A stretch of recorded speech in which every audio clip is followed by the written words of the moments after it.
Hello friends, welcome back to mind map classes. Mind map class में सभी का स्वागत है। आपने पिछले 3 लेक्चर देख चुके हैं सिमुलेशन के। पहले लेक्चर में आपने सिमुलेशन की डिफिनेशन, उसके एडवांटेज डिसएडवांटेज देखे थे।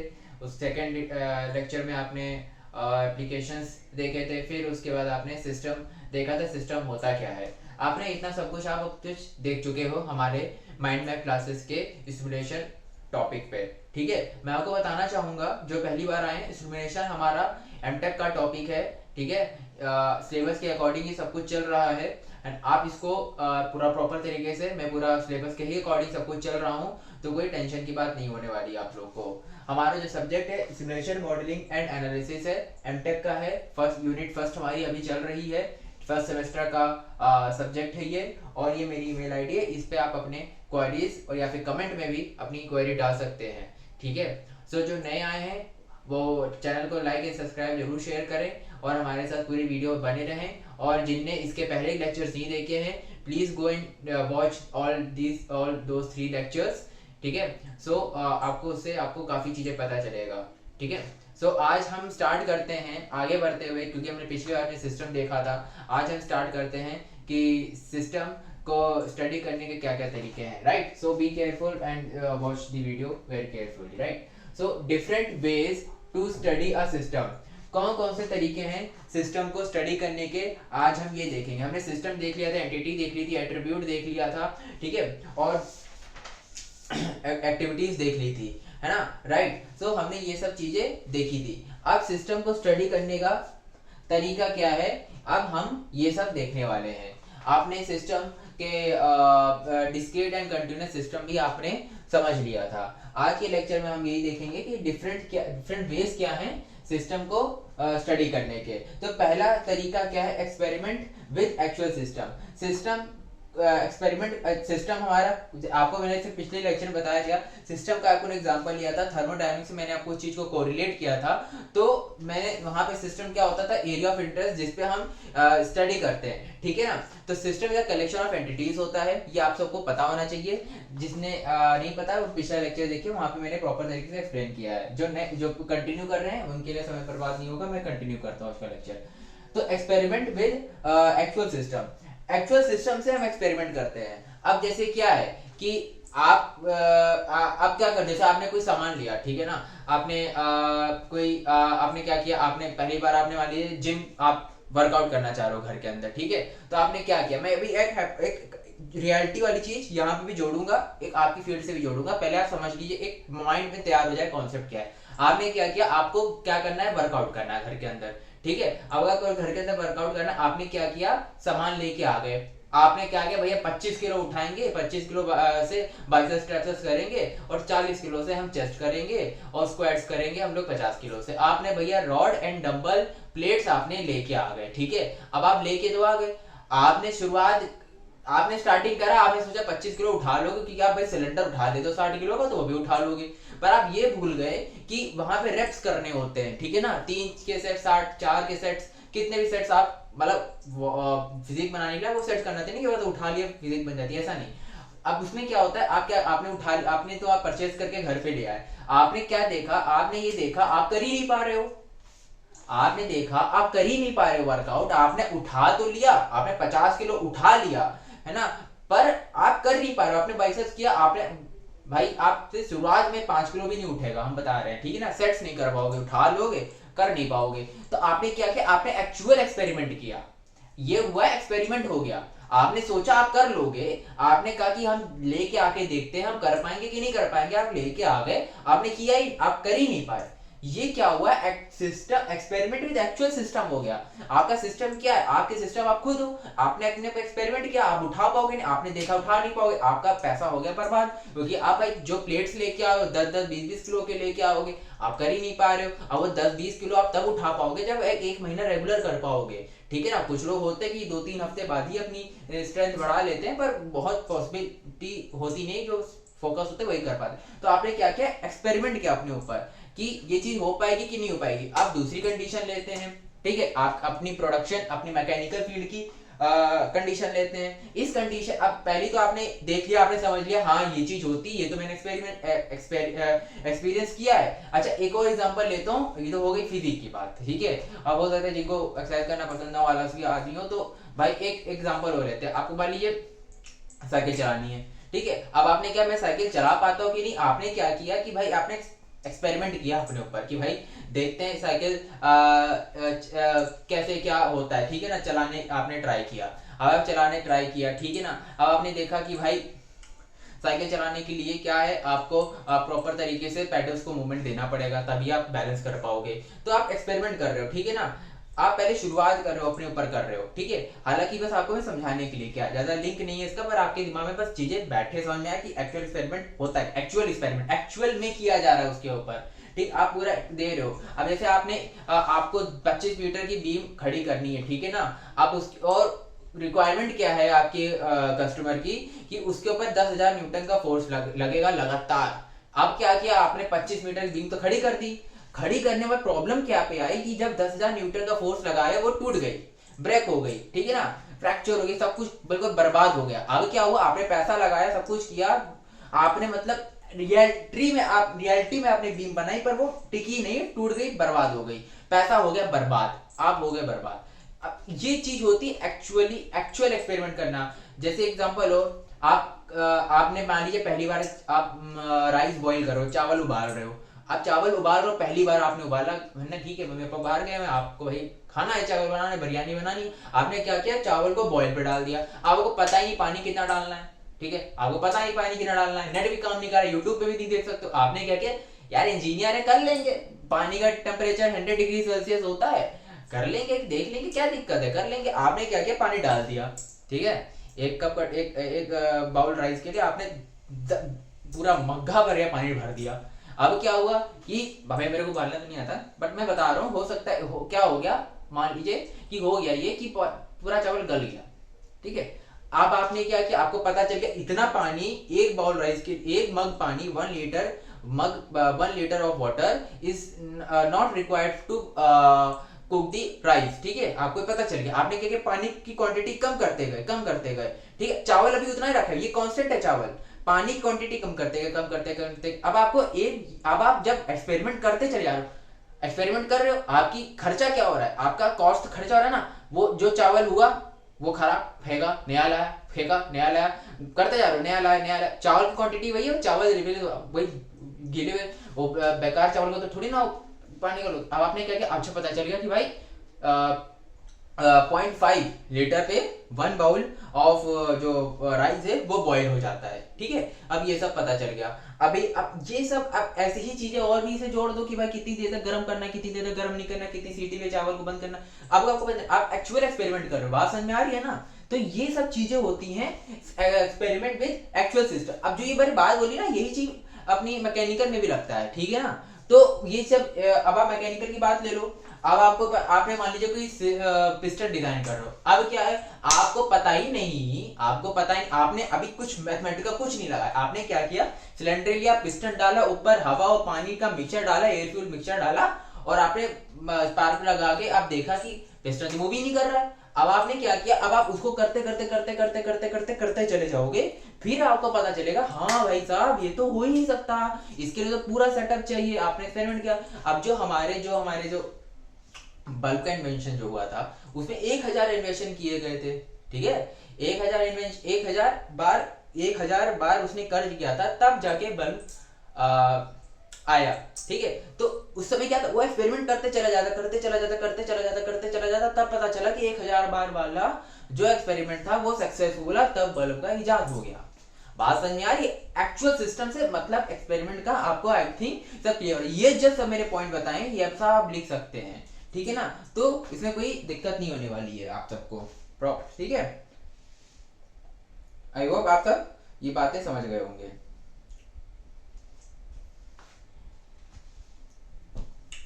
सो एक्चुअल सिस्टम आपने देख लिया होगा। अब इसके एग्जांपल तो कोई पर्टिकुलर तो होता नहीं है, ठीक है ना। स्टडी आप लिख सकते हो, study of the study of working of pressure in a room, है ना, when we on switch on the fan, what will be the temperature of the room। तो ये एक्सपेरिमेंट एक्चुअल कर सकते हो भाई, क्या चीजें हो रही हैं, ठीक है ना। हालांकि ये सब हम लोग जैसे करते हैं, एक्चुअल एक्सपेरिमेंट करते हैं हम लोग ज़्यादातर, क्योंकि यही ज़्यादा देसी तरीका होता है। अब देखते हैं एक्सपेरिमेंट, ये तो ये हो गया पहला स्टडी करने का तरीका, ठीक है। अब ये देखते हैं experiment with models of the system.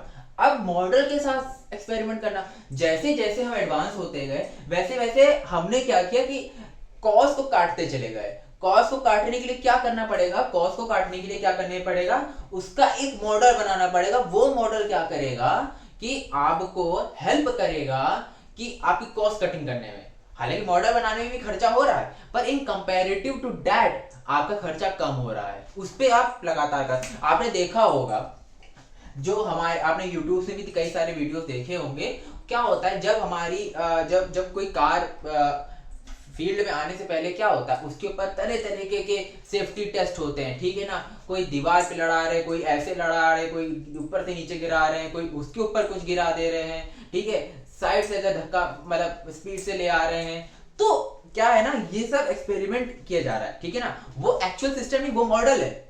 आप वो नहीं कहते ना कि भाई वो एक्चुअल सिस्टम पे, ये एक्चुअल सिस्टम पे एक्सपेरिमेंट नहीं हो रहा है, वो मॉडल पे एक्सपेरिमेंट हो रहा है, ठीक है ना। वो एक मॉडल है, ठीक है ना, वो मॉडल पे एक्सपेरिमेंट हो रहा है, क्योंकि वो एक मॉडल है, वो एक्चुअल कार जैसा। एक्चुअलिटी क्या है, एक्चुअलिटी वो होती है जिसपे बिल्कुल सब कुछ वही हो, मतलब हर चीज, जो चीज आपको रिजल्ट में जो चीज करनी वही चीज उसमें भी हो, ठीक है ना। मॉडल में ऐसा नहीं होता। Model is a representative of the reality, representative of the reality. जैसे आप मिरर में अपने आप को देखते हो, जो मिरर में आप जब दिखता है वो होते हो आप, पर वो आप रियलिटी में नहीं होते हो। तो वही चीज है मॉडल की कहानी, ठीक है ना। अब होता है फिजिकल मॉडल होता है, इसको करने का तरीका क्या है, फिजिकल मॉडल है, दूसरा मैथमेटिकल मॉडल है। सिंपल सी बात है भाई साहब। अगर आप पहले तो देखो, मैथमेटिकल मॉडल तो ऐसी, पहले मैथमेटिकल नहीं फिजिकल मॉडल पे आते हैं। मॉडल है तो फिजिकल होना ही पड़ेगा। अब कार के एक्सपेरिमेंट ले लो आप, कार के एक्सपेरिमेंट में क्या है, सेफ्टी टेस्ट जब हो रहे होते हैं तो आप ऐसा तो नहीं सपने में बैठे हो ऐसे आराम से कार लड़ा दी, क्या होगा, ऐसा तो होगा नहीं, ठीक है ना। वो रियलिटी में करना पड़ेगा आपको, तो फिजिकल मॉडल बनाना पड़ेगा आपको भाई साहब, ठीक है ना। ऐसा नहीं कि आपको मतलब बस सपने में बैठे आराम से गाड़ी टकरा दी, देख लिया, अच्छा इतना क्रैश आएगा, इतना आएगा। ये सब चीजें आपको फिजिकली करनी पड़ेंगी, ठीक है ना। रियलिटी में करना पड़ेगा वो सब चीजें आपको, बट आप वो उसका रियलिटी को एक मॉडल में बनाना पड़ेगा। जैसे कि आपने एक 25 मीटर की बीम लगाई, आपका 10 मिनट की रिक्वायरमेंट, इसके बाद 10,000 न्यूटन का फोर्स लगने वाला है, लगातार लगेगा, जिंदगी भर लगेगा, जब तक काम है।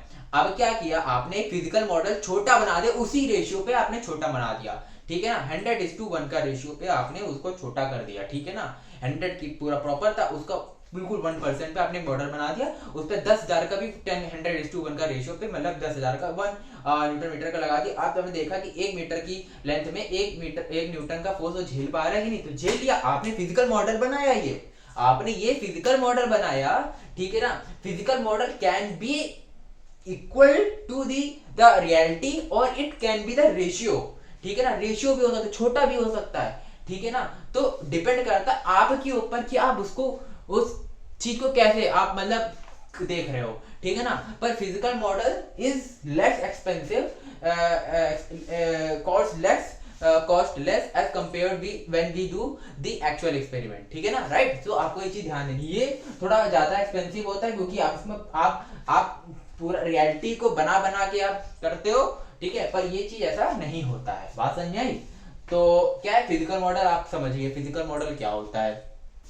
जो हमारे डॉक्टर्स होते हैं, वो डॉक्टर जो होते हैं वो क्या करते हैं, डेड बॉडीज पे एक्सपेरिमेंट करते हैं। अब जब आप जो आपकी कोई जान पहचान में डॉक्टर्स, अगर कोई डॉक्टरी कर रहा होगा तो अब उनसे पूछेगा, तो वहां पे उनके पास एक लैब होती है, उस लैब में कुछ डेड बॉडीज होती है, उन डेड बॉडीज पे वो लोग पढ़ते हैं, करते हैं, सीखते हैं, समझते हैं कैसे इंजेक्शन लगाना है, क्या करना है, कैसे करना है, उनके लंग्स, हार्ट बीट, किडनी सब कुछ खोल डालते, पूरा ऐसे पूरी कॉपी, पूरी पन्ने खोल कर फाड़ देते हैं, ठीक है ना।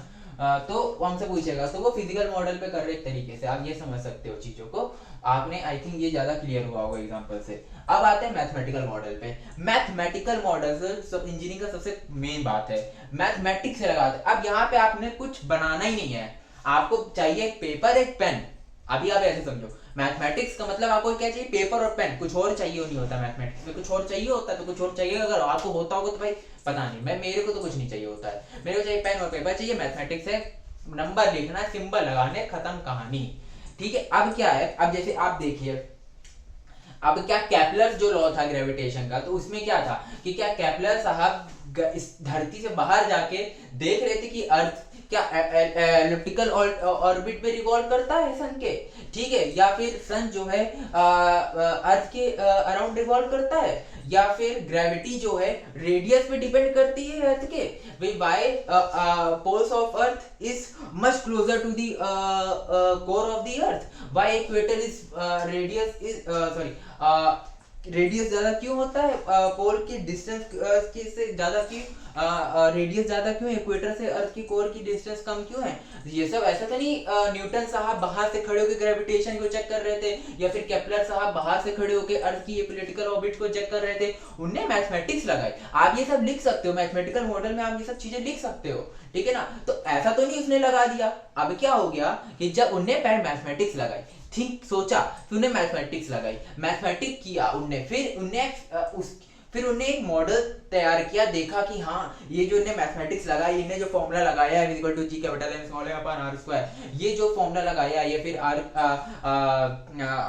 स्क्वायर अपॉन टी क्यूब, ये सब फॉर्मूला लगाया मतलब केपलर्स के लिए, ये सब जो फॉर्मूला लगाया ये सब उन्हें बनाया, उनने मतलब देखा, चीजों को समझा, ठीक है ना, उनने एनालिसिस किया, मैथमेटिक्स लगाई, मैथमेटिक्स ही तो थी, ठीक है ना, एक्सपेरिमेंट करके कैसे पता कर लोगे यार, हालांकि गैलीलियो ने किया था, पर जो न्यूटन साहब थे उनने तो ये सब मैथमेटिक्स के थ्रू किया था ना, उन्हें ब्लैक होल भी तो जाके तो देखे नहीं थे होता है कि उन्हें भी मैथमेटिक्स की ही हेल्प से उन्होंने चीजों को बताया था, ठीक है ना, और क्या कहते हैं, और theory of relativity is equal to mc square, ये सब एक मैथमेटिकल ही चीज है, जिससे आप चीजों को, आप मैथमेटिकल मॉडल है, इन मॉडल के ऊपर क्या होता है, फिजिकल मॉडल बनते हैं, बात समझ आइए, उन्हीं के ऊपर आपकी चीजें, सिस्टम की स्टडी होती है कि सिस्टम से काम कर रहा है, ये सब है तो फिजिक्स बात कर ली। अब इंजीनियरिंग की पॉइंट ऑफ व्यू से देखते हैं, ठीक है ना, इंजीनियरिंग के पॉइंट ऑफ व्यू से जैसे बेंडिंग इक्वेशन होती है, ठीक है ना, पावर का फॉर्मूला होता है, फोर्स का फॉर्मूला होता है, और भी एन नंबर ऑफ फॉर्मूलेज होते हैं, ठीक है ना, वहां पे क्या होता है कि उस मैथमेटिकल, आप मैथमेटिकली आप पहले पुट करते हो वैल्यूज, आपने देखा भाई मेरे को इतना फोर्स चाहिए, आपको देखा इतना प्रेशर इनटू एरिया फॉर्मूला लगाया इक्वल टू पी है, ठीक है ना, और P equal to F by ये फॉर्मूला होता है, आपने देखा भाई ये होता है, ठीक है, आपको थ्रस्ट चाहिए कि फोर्स अगर मैं इतना लगाऊं, एरिया अगर इतना है तो थ्रस्ट इतना मिलेगा, आपने क्या किया, मैथमेटिकल मॉडल्स का हेल्प करके आपने क्या किया, अपनी रिक्वायरमेंट को फुलफिल किया, राइट, तो आपको ये चीज समझ में ही आनी चाहिए। अब क्या अब इसमें दो तरीके हैं, पहला है सिमुलेशन, जो पूरा चैप्टर ही जिस पे आधारित है, ठीक है ना, इसी को पढ़ना है हमें पूरे चैप्टर भर में, ठीक है, इन्हीं दोनों चीज से पूरा चलेगा, एक्चुअल सिस्टम पे तो बात ही हुई, एक्चुअल सिस्टम तो हर कोई बंदा कर लेता है, तो इन दोनों में बात होगी, यही मेन हमारा एरिया ऑफ इंटरेस्ट है, एनालिटिकल भी है, पर अभी दोनों मेन ये हैं ज्यादा चैप्टर में, क्योंकि चैप्टर का नाम ही यही है और एनालिटिकल एनालिसिस का नाम ही यही है।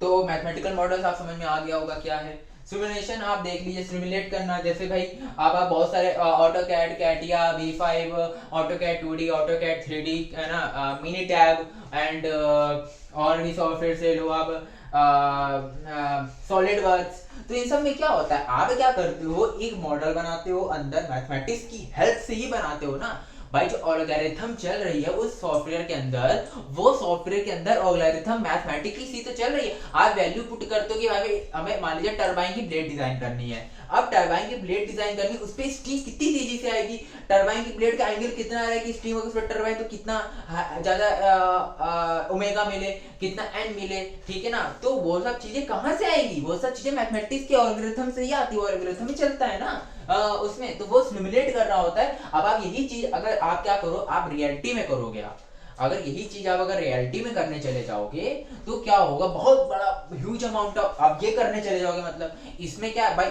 जो जिसका करने जाओगे वो कहेगा भैया हम तो इतना पैसा नहीं दे पाएंगे, ठीक है ना, तुम चूतिया आदमी हो, ठीक है ना, हमें ऐसा बंदा चाहिए जो ये कर रहा हो, इसके लिए हम, इसलिए हमें ये पढ़ाया जाता है, यही चीज करने के लिए हमें कंपनी पैसा देती है ना, ये चीज करने के लिए कंपनी पैसा नहीं देती, वरना जो ओनर होगा वो खुद ही कर लेगा, कहेगा भाई हम तुमको क्यों दे, हम ही ना कर ले, तुम क्यों किस खेत की मूली हो, हम, हमें क्यों जरूरत है तुम्हारी। तो ये चीज करने के लिए हमें कंपनी पैसा देती है, इसलिए हमारा सब्जेक्ट का नाम ही यहीं पर है, और इसीलिए हमें ये पे फोकस करना है। तो ध्यान से सुनिए, इसी पे क्वेश्चन ज्यादा बनते भी हैं।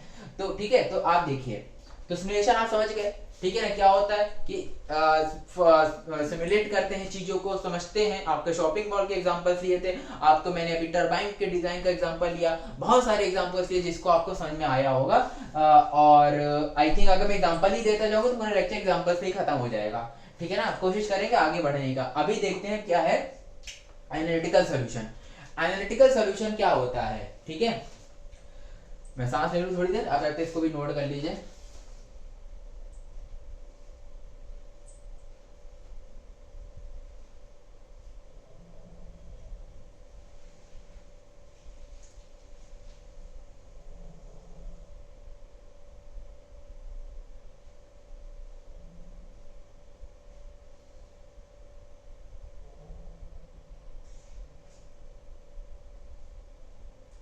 मैं पे नीचे डिफिनेशन लिख दे रहा हूँ एनालिटिकल सॉल्यूशन की, क्योंकि analytical solution is quite technical definition. तो आप यहाँ देखिएगा एनालिटिकल सॉल्यूशन की, अब तक नोट करते रहिए।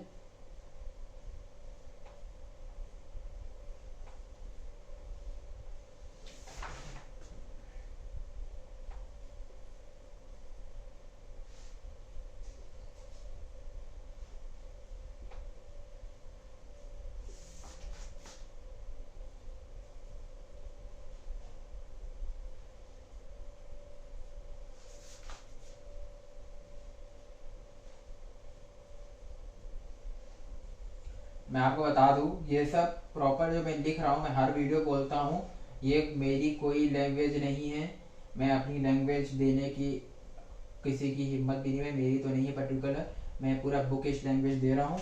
तो आपको इस चीज़ की टेंशन लेने की ज़रूरत नहीं है कि भाई साहब ये चीज़ जो आप लिख रहे हो, ये चीज़ कितनी राइट है कितनी गलत है, ये चीज़ जिसके मन में है तो वो चीज़ आप जितना है तो आप बुक से पढ़ सकते हो। और 100% मैं गारंटी दे रहा हूँ, अगर ये आपको बुकिश लैंग्वेज नहीं लगी, और बुकिश लैंग्वेज है हालांकि, और ये मैं गारंटी ले रहा हूँ कि ये बुकिश लैंग्वेज ही है, जिसको मैं अपनी देसी भाषा में समझा रहा हूँ आपको पूरे तरीके से, कि एंटेक की क्लासेस ही हैं, आप ये समझ के चलिए।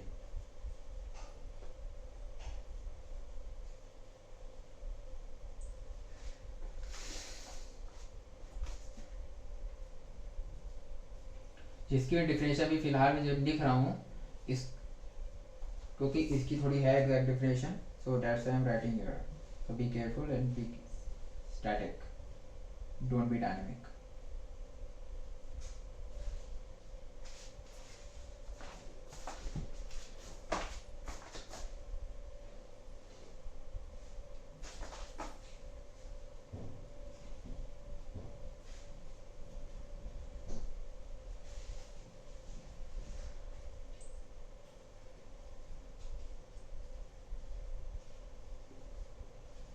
बहुत सारे लोगों के एग्ज़ाम जल्दी आने वाले हैं, तो मैं ट्राई करूंगा कि जल्दी मैं कवर कर लूँ। जो जो आपके दोस्त हैं जिनके पेपर उनके भी हैं तो बता दीजिएगा, मैं उसकी भी वीडियोस दूंगा, मैं सारे वीडियोस दूंगा, उसकी टेंशन ना लीजिए आप, ठीक है। अब एनालिटिकल सॉल्यूशन देखते हैं। Both analytical and simulation methods are modelling approach, modelling approach है, याद रखिए, मॉडलिंग अप्रोच है, याद रखिएगा, एक्चुअल अप्रोच नहीं है, मॉडलिंग अप्रोच है ये दोनों, क्योंकि मॉडल में ही आ रहा है, मॉडलिंग अप्रोच है।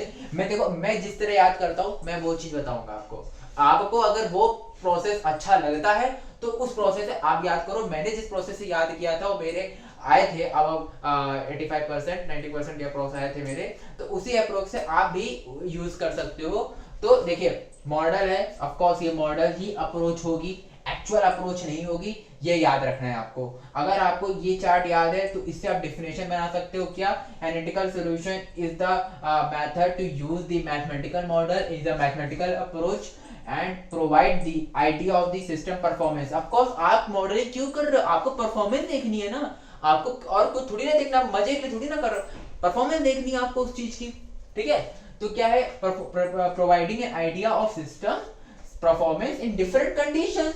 सिंपल सी बात है, आप डिफरेंट डिफरेंट कंडीशन पे वो चीज कर रहे हो। है एक्सपेरिमेंट का मतलब क्या होता है, पहले आपको ये क्लियर होना चाहिए। Experiment is thing which is used to analyze the thing in different environment, different condition, by making the anything constant and making the anything variable, that variable is acting on the constant or not. This is the experiment, right? तो experiment की भाषा सबके लिए अलग हो सकती है, मेरी भाषा ये है तो मैंने आपको बता दिया। And to achieve the particular thing or and to maximize the present performance or to improve and to get the new thing, right? तो एक्सपेरिमेंट की मतलब ये होता है या तो मैक्सिमाइज कर दो किसी चीज जो प्रेजेंट कंडीशन में, या तो कोई नई चीज पा लो, ठीक है। तो ये चीज हो सकता है, कई लोग नई चीज पा भी लेते हैं। अब क्या है, ये क्या है, मैथमेटिकल एब्स्ट्रैक्शन है। मैथमेटिकल एब्स्ट्रैक्शन का मतलब क्या, देखो सिंपल सी बात है, देखो आपको करना क्या है, आपको जो ये चीज यहाँ पे लिखी है वही चीज आपको कॉपी में बिल्कुल प्रिंट आउट कर देना है, ये ध्यान देना है। तो आपको यहाँ पर समझ आ गया, providing system performance and different condition mathematical abstraction होता है। तो B careful and be precise by writing in exam that कि you have to be explain this chart when whatever the question is to be, whatever the questions come in front of you, that if you ask that what is a mathematical model, then you have to be explain this analytical solution also, and you have to explain this simulation model also, and you have to explain this physical model also, and this all the things you have to explain. That's the main point, you have to be careful in your mind. Please wait.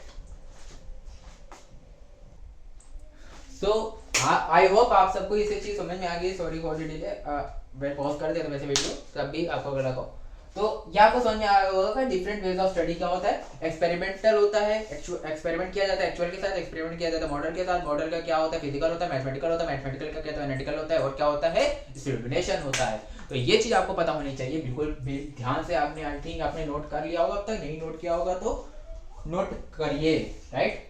So let's moving forward for the classification, right? So अब आप देखिए classification और simulation model क्या होते हैं। आपने देख लिया सिमुलेशन क्या होता है, advantage disadvantage, application disadvantage, and system क्या होता है, इवेंट एट्रीब्यूट क्या होता है, ठीक है, एंड टाइप ऑफ सिस्टम क्या होता है, डिस्क्रीट एंड कंटिन्यूअस होते हैं, ठीक है। और आपने क्या देखा कि हाँ different method of study of the system अब तक आपने देख लिया है, अब तक पिछले वीडियोस अब तक मिला के। Right now we are moving forward to the classification of the simulation model, right. तो पहला क्या है, स्टैटिक वर्सेस डायनेमिक। अभी I will explain all those things, ठीक है। First you have to know कि पहले माइंड में मैप तैयार हो जाए कि क्या क्या क्या क्या किसके बाद आता है, बिकॉज जैसे मैंने यहाँ पे लिखा है वैसे ही आपको अपनी एग्जाम कॉपी में लिखना है। द रीजन मींस दैट कि पहले आपके एग्जामिनर को पता हो जाए कि आपको मालूम है, क्योंकि अप्रोच क्या होती है एग्जामिनर की, अब वो आपकी कॉपी उठाता है, आपने वीडियो क्या होगा आपको मालूम होगा, जिनके नंबर बनाने की ट्रिक्स है ये, ठीक है। आपकी कॉपी सामने आई, एग्जामिनर ने देखा कि अच्छा इसने पूछा है give the classification of this simulation model, ठीक है। अब आपने क्या किया, पहले आपने यही पॉइंट लिख दिया, आपने पहले क्या कर दिया, पहले सिर्फ आपने ये लिखा और आपने इसको एक्सप्लेन कर दिया।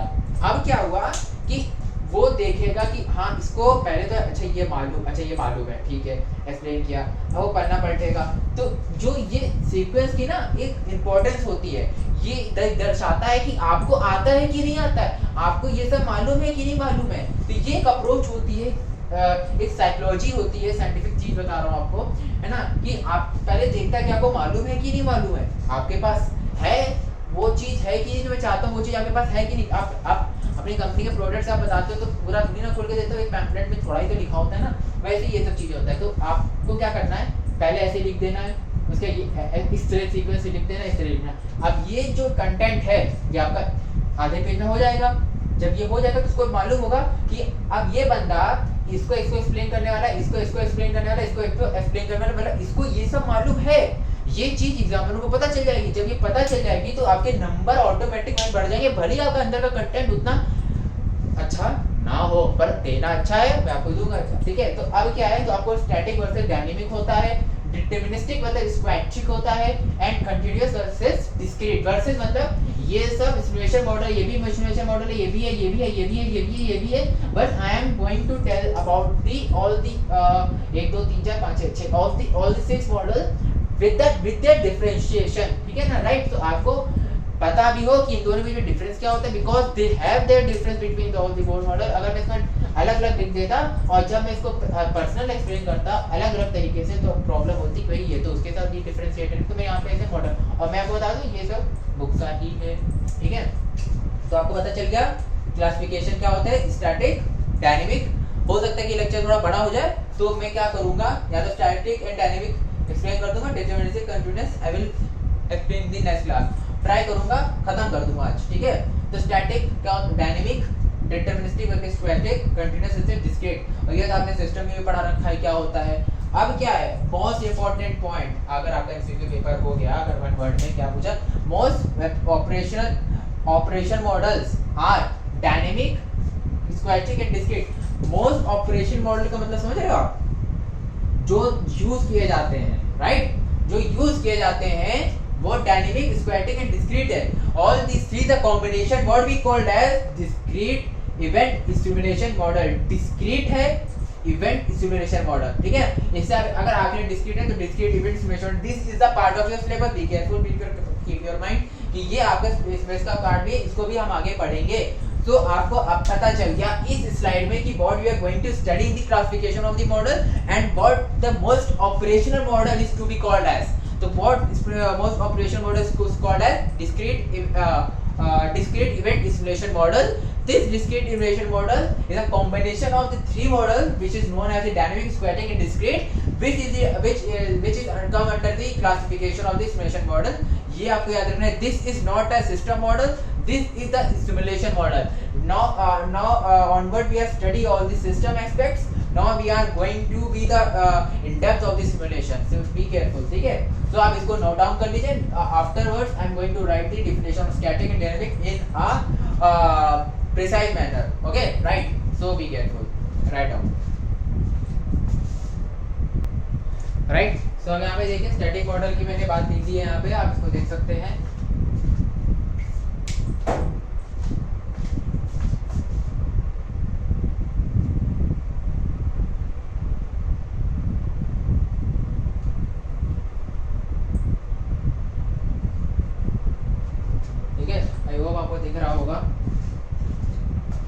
दिख रहा है, ठीक है.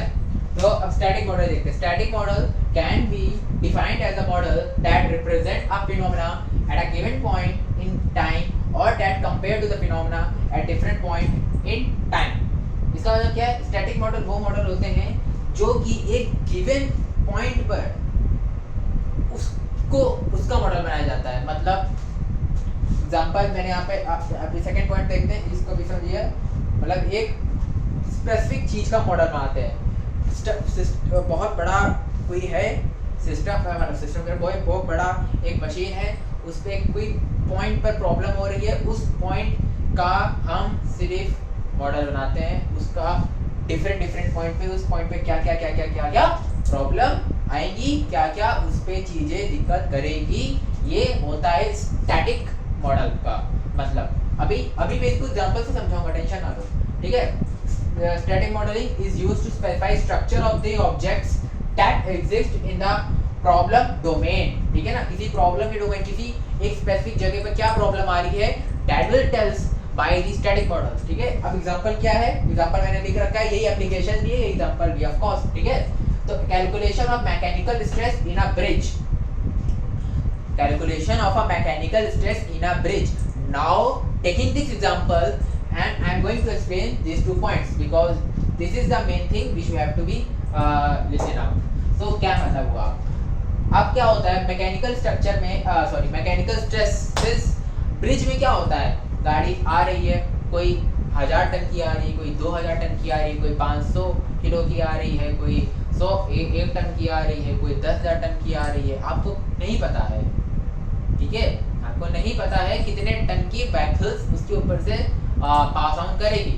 हाँ, वे ब्रिजेस ट्रेन को भी कैरी करती, तो मतलब वो तो मतलब क्या, वो तो वेलोसिटी लेवल का वेट हो गया, ठीक है ना।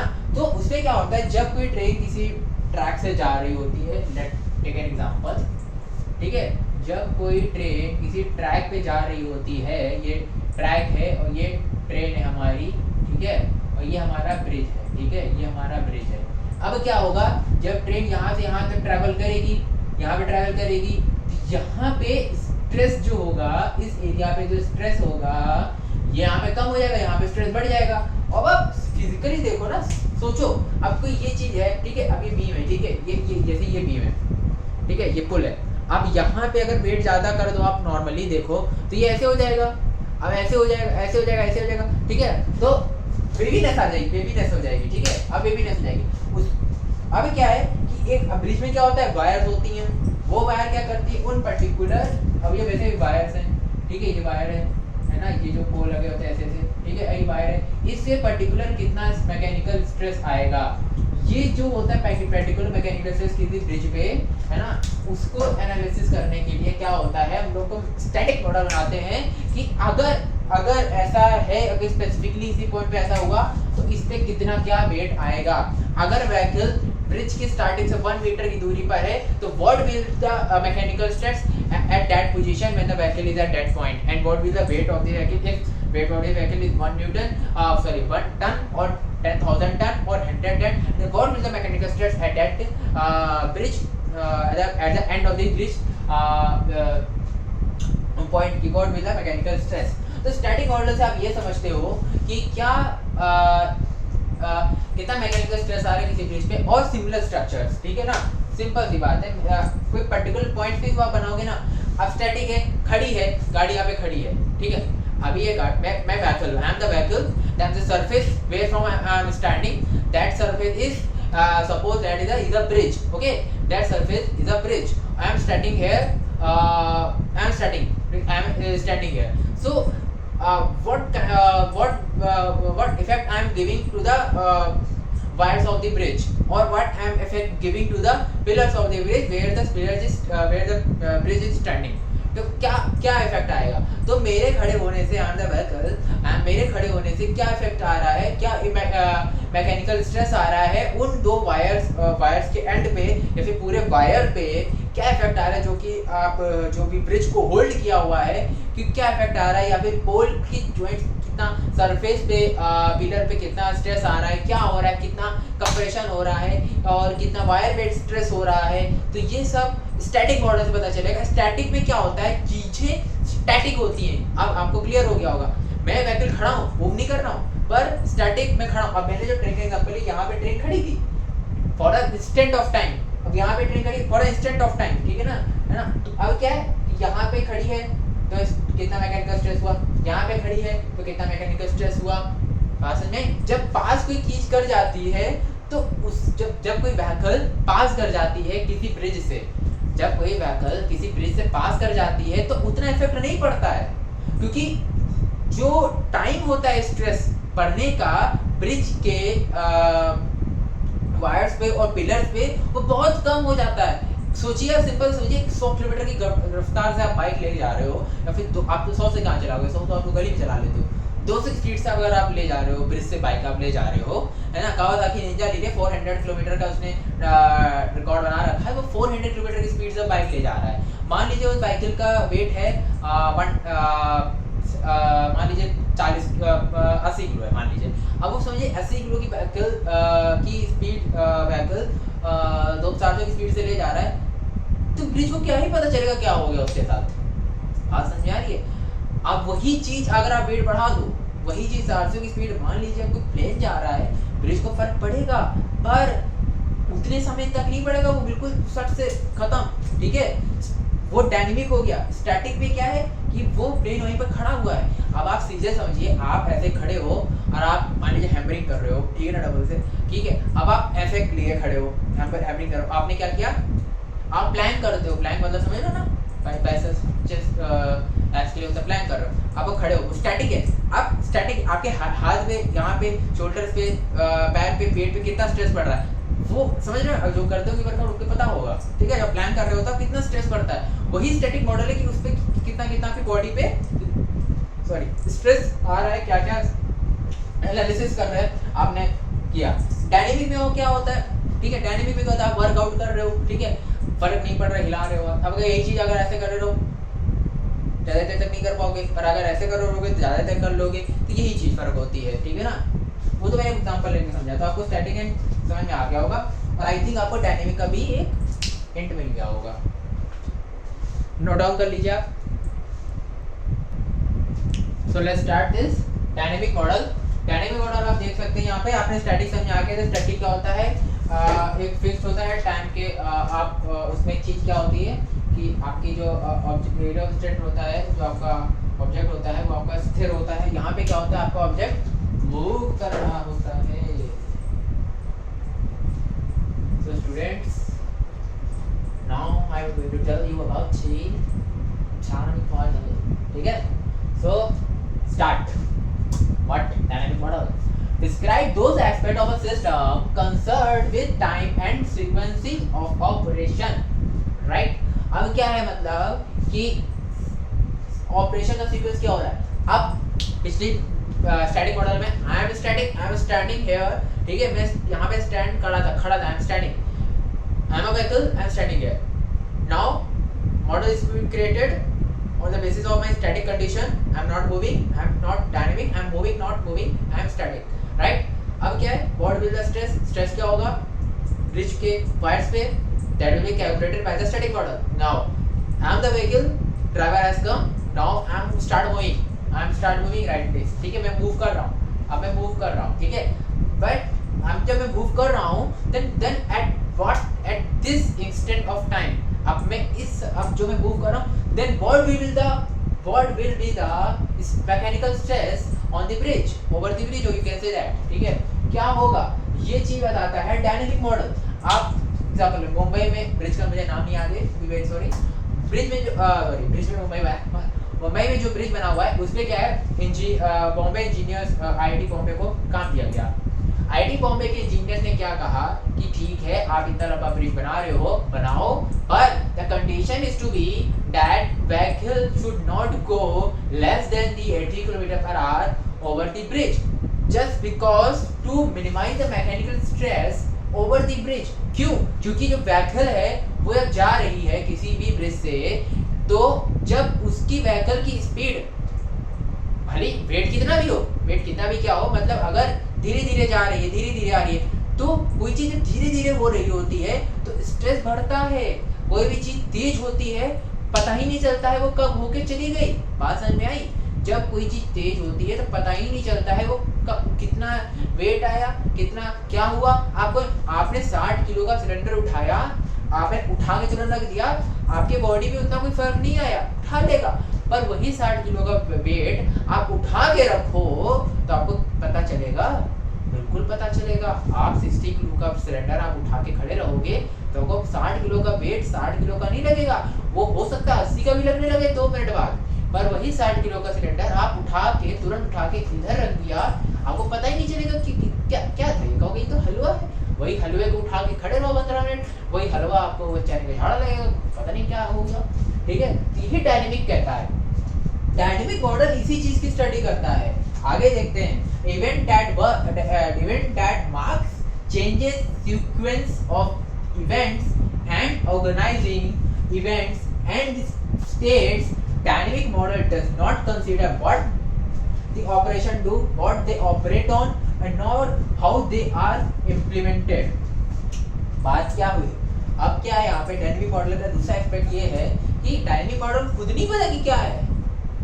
डायनेमिक मॉडल को खुद नहीं पता क्या है, यही तो खासियत है डायनेमिक की। स्टैटिक को तो आपको पता है कि आप खड़े हो, ये व्हीकल यहीं पे खड़ी रहेगी, आज से नहीं 2 साल बाद भी खड़ी रहेगी, 1000 साल बाद भी खड़ी रहेगी। ब्रिज जो है वो पृथ्वी पे स्टैंड कर रहा है, आज उसकी लाइफ 100, 200, 300 साल बना दी गई। इतनी साल होती है नहीं, 2-3 साल होती है। इसका स्टैंडर्ड होता है, इसके सेफ्टी पैरामीटर्स पे उसका दिखाया जाता है कि ब्रिज कितने साल तक टिका रहेगा। हो सकता है 300-200 साल तक वो टिका रहे, मतलब इतने टाइम तक वो ब्रिज काम कर सकता है, इतने साल बाद वो ब्रिज को डिस्ट्रॉय करके नया ब्रिज बनाया जाएगा। तो उस पे स्टैटिक मॉडल हो गया, ठीक है ना। ये अब डायनेमिक में क्या है, पता ही नहीं कि मैं कब मूव कर जाऊं, कब क्या हो जाए, ठीक है ना। ब्रिज पे क्या इफेक्ट आ जाए मेरे मूवमेंट से, अचानक से मैं हो सकता है कि 5 की स्पीड से जा रहा हूँ, 1 की स्पीड से जा रहा हूँ, हो सकता है मैं 5 की स्पीड से चला गया, ठीक है। तो जब 5 की स्पीड से गया तो at that period of time mechanical stress इतना नहीं होगा पर उतना नहीं होगा व्हेन आई एम स्टैटिक। बात समझे? डायनेमिक में उतना नहीं फर्क पड़ता है पर स्टैटिक में ज्यादा फर्क पड़ता है। आप सिंपल सी लो, आप प्लान करते हो, प्लान में क्या वो स्टैटिक है पता चलता है, और वही प्लान आप खड़ के तुरंत खड़े हो जाओ, कहोगे ये क्या था कि या तो आपने प्लान ही किया पर आपने समय क्या किया, कम कर दिया। आपने समय क्या कर दिया, 5 से 2 सेकंड का कर दिया, खड़े हो गए, कहते तो प्लान कर लिया भाई साहब ऐसा नहीं। अब वही चीज आप करके देखो, आधे घंटे भाई 10 मिनट बाद आपका तेल 5 मिनट में तेल निकल जाएगा, हाँ ठीक है। अगर आप चेक कर लेना तो वो चीज हो गई डायनेमिक हो गया। डायनेमिक टाइम पे डिपेंड करता है, स्टैटिक टाइम पे डिपेंड नहीं करता है, क्योंकि टाइम पे डिपेंड करने वाली चीज चेंज होती है, स्टैटिक चेंज नहीं हो रही, वो खड़ी है एक जगह। बात समझ नहीं? तो आप डायनेमिक में ये सब बातें लिख सकते हो। Business process is the best example. Business में क्या होता है, पता ही नहीं कब क्या हो रहा है, कस्टमर आके चला गया, पता ही नहीं चला क्या होगा, उसके फीडबैक ही नहीं ले पाए, कस्टमर खड़ा है, चाट लो उसको अच्छे खासा, क्या दिक्कत है, पूछो उससे घर में कितने फ्रिज है, कितने सब कुछ फैन है, भैया आप खरीद लो, डिस्काउंट चल रहा है 0.5% का, 50% का, पूछो आराम से, क्या दिक्कत। डायनेमिक है कस्टमर, अब वो आएगा चला जाएगा, पता ही नहीं चलेगा क्या हो गया, है ना। तो वो बिजनेस प्रोसेस में सब चीजें होती हैं। तो आपको समझ में आया होगा स्टैटिक वर्सेस डायनेमिक की कॉन्सेप्ट। सो राइट डाउन। सो आपने अभी तक डायनेमिक और स्टैटिक के डिफरेंस देख लिए। स्टैटिक डायनेमिक टाइम पे रहता है, स्टैटिक टाइम पे नहीं रहता है, इनडायरेक्ट वे में रहता है, पर डायनेमिक डायरेक्ट वे में रहता है। सिंपल वे डायनेमिक है यार, स्टैटिक है, बस बात समझ में आ गई। आपने बहुत सारी चीजें देखी, आई थिंक लेक्चर बड़ा हो रहा है, पता नहीं कितना और बड़ा हो, कोशिश तो है कि वीडियो कंप्लीट कर दूं मैं, देखते हैं क्या होता है।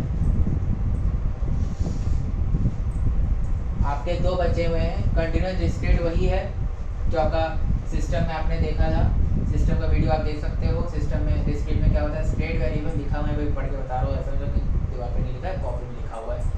State variable change intensity at separate point in time, जबकि स्टेट वेरिएबल चेंज होता रहता है ना डिस्क्रीट में। कंटिन्यूस का state variable change continuously as a function of time. जो आपका कंटिन्यूस बोल रहा लिखूंगा नहीं, लिख चुका हूँ पिछले वीडियो में, देख लेना, ठीक है।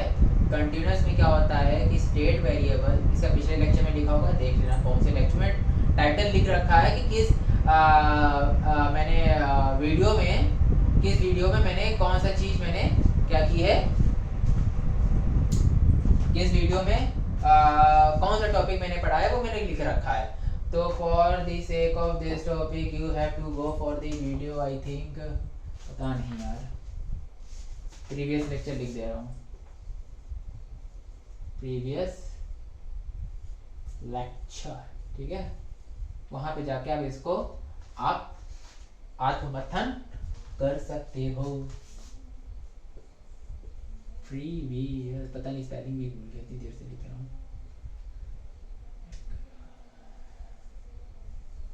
previous lecture, ठीक है। तो you have to go over there and watch this, the difference between continuous and discrete.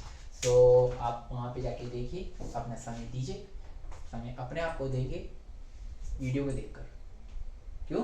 अब जब वीडियो को आप देख रहे हो तो आप अपना टाइम बचा रहे हो 10 बुकों पढ़ने से, पैसा बचा रहे हो 10 बुक का खरीदने से। हालांकि बुक तो खरीदनी चाहिए, आपका कर्तव्य है, ठीक है।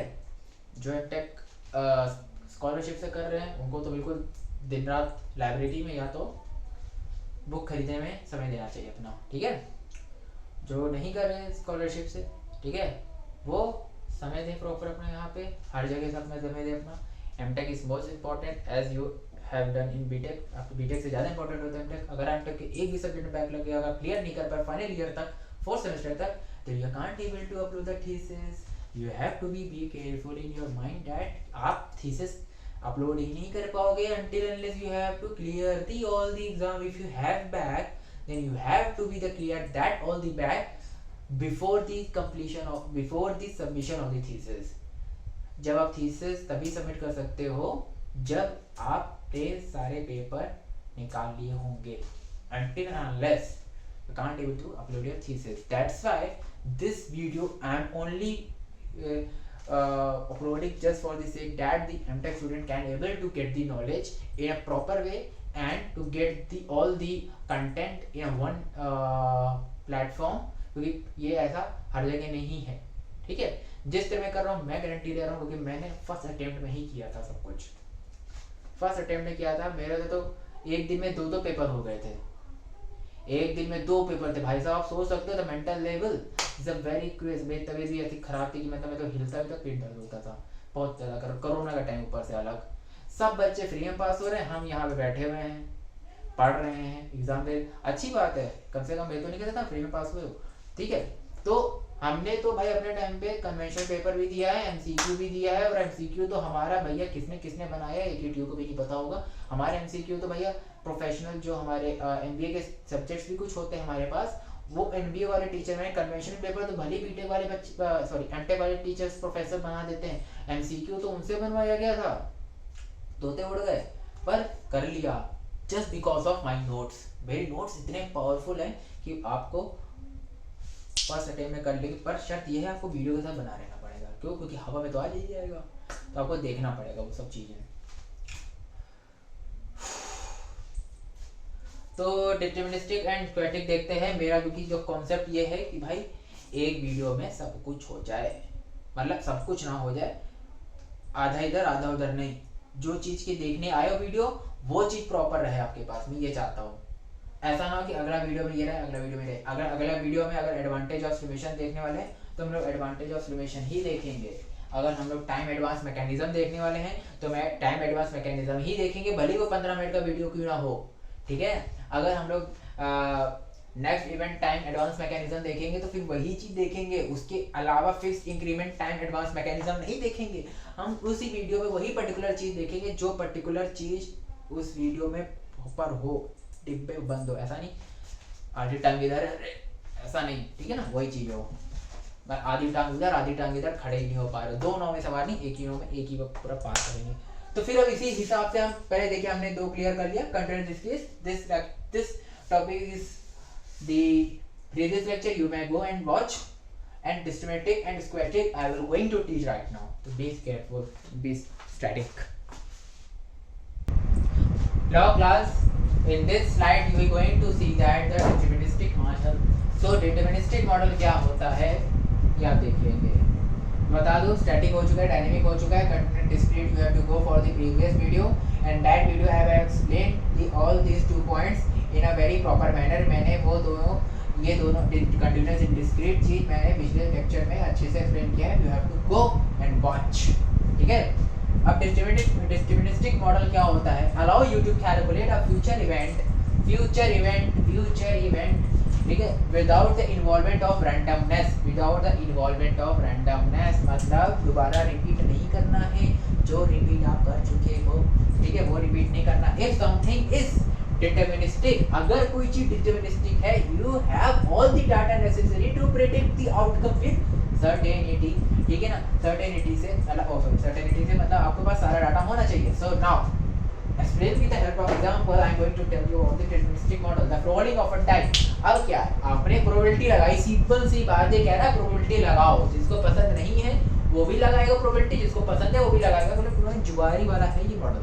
क्या है, आपने पासा फेंका, डाई फेंकी, अब क्या है, डाई में आपका पहली बार में आया 2 डाई फेंकी, पहली बार में 1 और 6 आया, अब दूसरी बार भी फेंकी 1 और 6 आया, पर वो 1 और 6 काउंट नहीं करना है हमें। फिर फेंका 2 6 आया, 4 5 आया, पर रिपीट नहीं होना चाहिए वो नंबर, जो रिपीट हो गया उसको नहीं लेना है। तो वही लिखा है without the involvement of randomness, random नहीं होना चाहिए वो, रैंडम नहीं, कंटिन्यूस रैंडम नहीं होना चाहिए, मतलब एक सीक्वेंस वाइज होना चाहिए, ठीक है ना। आपने वो चीज अब ऐसा नहीं 6 2 6 कर दिया, ऐसा नहीं, प्रॉपर तरीके से हो, रैंडमनेस नहीं हो उसमें, वो रैंडमनेस ना हो, सीक्वेंस वाइज होनी चाहिए। If something is deterministic you have all the data necessary, अगर पूरा डाटा होना चाहिए, प्रेडिक्ट द आउटकम, आपके पास डाटा होना चाहिए आपका आउटकम प्रेडिक्ट करने के लिए। प्लूरल प्रोबेबिलिटी वाला कॉन्सेप्ट है, रोलिंग ऑफ अ डाइस या डिटरमिनिस्टिक मॉडल से आप समझ सकते हैं। तो आप इसको लिख लीजिए, इतनी देर में साइड होगी, यहाँ पे पीछे वीडियो पॉज कर लीजिए और आप लिख लीजिए क्योंकि मुझे आगे लिखना है। सो अब हम वीडियो के एंड तक पहुंच गए हैं। स्टैटिक मॉडल देखते हैं। स्टैटिक मॉडल क्या होता है?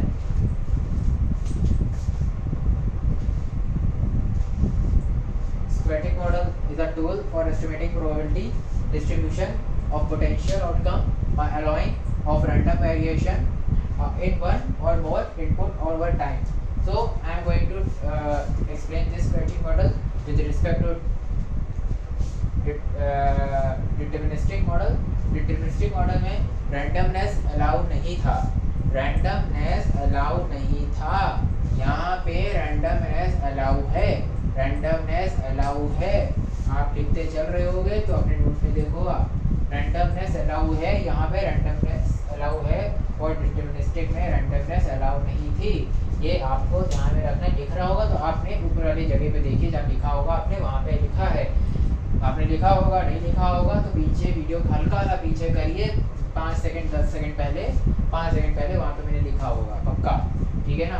तो is a tool of estimating probability distribution of potential outcome by allowing random variation. क्या है? प्रोबेबिलिटी लगानी है। मैंने आपको बताया डिटरमिनिस्टिक ऑर्डर भी प्रोबेबिलिटी थी, स्क्वैटिक भी प्रोबेबिलिटी है।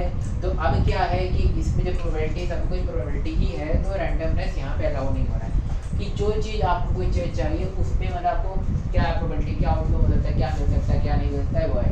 मॉन्टे कार्लो सिमुलेशन क्या होता है? मॉन्टे कार्लो सिमुलेशन वो होता है जो कि अब आप आगे लेक्चर में देखेंगे। यहाँ पे एक्सप्लेन नहीं करने वाला हूँ क्योंकि एग्जांपल आपको होता है, मॉन्टे कार्लो एग्जांपल होता है। सिर्फ आपको एक एग्जांपल को एक्सप्लेनेशन में आगे देखूंगा। क्वेश्चन भी आया है, मैं क्वेश्चन कॉलेज एग्जाम्स में क्वेश्चन आया हुआ है, वो चीज़ आप आगे लेक्चर में देखेंगे। अगर मैं हर चीज़ एक्सप्लेन करने लगा तो वीडियो तो 6-6 5-5 घंटे की वीडियो बन जाएगी, ठीक है। तो आपको ये समझ में आएगा। यहाँ पे रैंडमनेस अलाउ होता है, डिटरमिनिस्टिक में रैंडमनेस अलाउ नहीं होता है। व्हेन वन और मोर इनपुट ओवर टाइम, हर टाइम के साथ हम एक से ज़्यादा इनपुट देते हैं, उसमें एक ज़्यादा इनपुट नहीं देते हैं। यहाँ पे जो लिखता हूँ मैंने वीडियो बनाने में कम से कम नहीं तो 2 घंटे, वीडियो आई थिंक 1 घंटे की चल रही होगी अभी, वीडियो 1.5 घंटे की पूरी बनी है। मैं लिखता हूँ, रब करता हूँ, वीडियो पॉज कर देता हूँ, फिर आता हूँ, फिर मैं वीडियो चला देता हूँ, तो समय लगता है। तो आप इस समय को अपने में यूटिलाइज करें। मैं आपके समय को बचाने के लिए यहाँ पे मैं लिख नहीं रहा था, ऐसा नहीं करता मैं लिख रहा हूँ फिर मैं समझा रहा हूँ। मैं वीडियो पॉज कर देता हूँ, फिर लिखता हूँ, फिर समझाता हूँ। मतलब लिख के रखा है, रब करने के लिए दोबारा लिखने के लिए वीडियो पॉज कर दिया उतनी देर में, फिर मैं लिख देता हूँ और फिर मैं वीडियो चला देता हूँ, फिर एक्सप्लेन करता हूँ। ये चीज़ मेरा सिस्टम है ताकि आपका समय बच जाए, प्रॉपर तरीके से आप चीज़ों को कर पाओ, देख पाओ। मेरी चिल्लाता हूँ इतना भयंकर तरीके से, मुझे लगता है मैं चिल्ला रहा हूँ, आपको पता नहीं लगता कि ना लगता हो। तो आप अपनी मेरी मेहनत को भी सफल करें, अपनी मेहनत को भी सफल करें। मेरे पास जो एक्सपीरियंस है, मेरे पास जो नॉलेज है, मेरे पास जो नोट्स है, मेरे पास जो थॉट प्रोसेस है आपको समझाने का, कोशिश करता हूँ कि आपको पूरा पहुँचे और आप उसको चीज़ें समझें। ये मेरी ईमेल आईडी है, कोई भी डाउट आप इसे देख सकते हैं। और मैं अगेन बताऊँ, स्पेशल मॉडल एनालिसिस का ये पूरा टॉपिक चल रहा था और एमटेक का फर्स्ट यूनिट है। ये फर्स्ट यूनिट ही चल रही है, बहुत बड़ा है, आप इसको ना समझिए एक दिन में खत्म हो जाएगा। ये खाना पूर्ति वाली क्लास नहीं है, मैं पहले बता दूँ। ये ऐसा नहीं कि आए पढ़ाया चलेगा, ऐसा वाली क्लास नहीं है।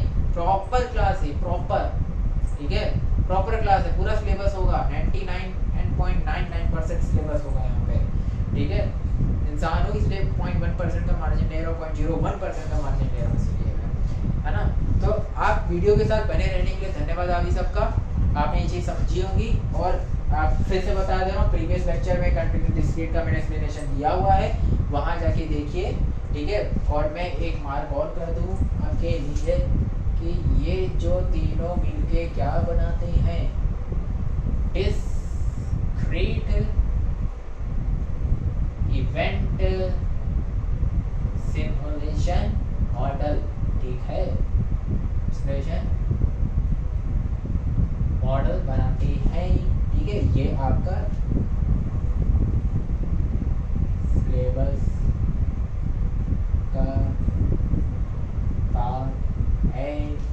तो आप में अगर ये दिखे क्या है तो एक्सप्लेन करने की ट्रिक बता रहा हूँ कि डायनेमिक को भी कर देना, स्टैटिक भी कर देना, डिस्क्रीट को भी कर देना, और डिस्क्रीट करने के बाद क्या देना, जो हमने एक्सप्लेन किया है यही डिस्क्रीट इवेंट सिमुलेशन मॉडल है, पर मैं इसको आगे एक्सप्लेन करूंगा। ये इस मेरे पास के प्रॉपर तरीका लिखा हुआ है, मैं इसको एक्सप्लेन करूँगा, तो टेंशन की बात नहीं है। आप पढ़ें, हमें रिव्यू दें, हम और इम्प्रूव करेंगे। तो मेरा 100% है, मैं आपको और दूँगा, आप बने रहिए। और जिन जिन सब्जेक्ट्स की आपको रिक्वायरमेंट है अपने दोस्तों के साथ पूछिए, उनके साथ आप कंसल्ट करिए, वीडियो दीजिए, उनको बताइए कि ऐसे ऐसे लेक्चर्स चलते हैं यहाँ पे, पूरा चलता है, कुछ भी छूटेगा नहीं। जिस वीडियो की आपको रिक्वायरमेंट होगी वो वीडियो मैं अपलोड कर दूंगा, कोई टेंशन नहीं होगी। और चैनल माइंड मैप क्लासेस में आपका बने रहिए, धन्यवाद। एंड वीडियो आपको इन्फॉर्मेटिव अच्छा लगा हो, बढ़िया लगा हो, लेक्चर को देखें, दोबारा देखें, कुछ समझ में ना आया हो, और चीज़ों को और अच्छे से समझने के लिए कुछ चीज़ें डाउट है तो इसी मेल आईडी पे मेरे को मेल करें। तो आप सबका धन्यवाद माइंड मैथ क्लासेस में बने रहने के लिए। मैं Utkarsh Sharma, signing out this session, and we will meet the next lecture with the topic of time events mechanism and fix increment time advance mechanism and advantage of illumination. ठीक है, लिखा हुआ है यहाँ पे, ये देखिए नोट्स बने हुए हैं, अपने मन से नहीं लिखता हूँ, सब लिखा हुआ है, हवा हवा नहीं कर रहा हूँ। कोई भी प्रोफेसर इतना बड़ा कुछ लिख नहीं पाता है, मैं तो वो ही प्रोफेसर हालांकि, पर I am trying to be. ठीक है, सो धन्यवाद आप सबका बने रहने के वीडियो में। लाइक एंड सब्सक्राइब शेयर जरूर करें। Thank you.